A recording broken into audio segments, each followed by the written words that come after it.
आपको यहां पर एक ब्रेकिंग न्यूज से आगाह करते चले। वजीराबाद के इलाका करमाबाद में प्लास्टिक के बर्तन बनाने वाली फैक्ट्री में आग लग गई।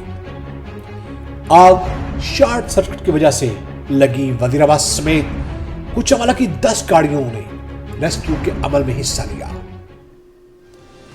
करमाबाद में प्लास्टिक के बर्तन बनाने वाली फैक्ट्री में अल सुबह अचानक आग भड़क उठी। फैक्ट्री में मौजूद प्लास्टिक का रॉ मटेरियल, प्लास्टिक दाना और केमिकल के बाइस आग ने आन ही आन में 4 कनाल रकबे पर मुहित इमारत को अपनी लपेट में ले लिया। मजीद तफसीलात जानेंगे हमारे नुमाइंदे वजीराबाद से साजिद हुसैन भट्ट की इस रिपोर्ट में।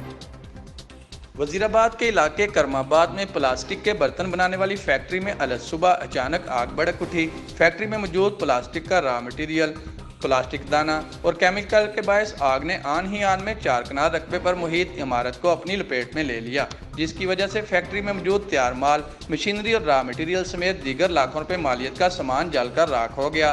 फैक्ट्री की दीवारों और बलाई छत गिरकर जमीन बोस हो गई, जबकि खिड़कियां भी आग की शिद्दत की वजह से टूटकर दूर जा गिरी। जहरीले धुएं की जद में आकर 2 नौजवान बेहोश हो गए, जिनको इब्तदाई तिब्बी इमदाद के लिए तहसील हेडक्वार्टर अस्पताल मुंतकिल कर दिया गया। Rescue district officer Mohammad Rifat का कहना था कि फैक्ट्री में लगने वाली आग का रेस्क्यू ऑपरेशन मुकम्मल कर लिया गया है। अब कूलिंग का अमल जारी है। Sajid Hussain Bhatt, city 5 news, Wazirabad.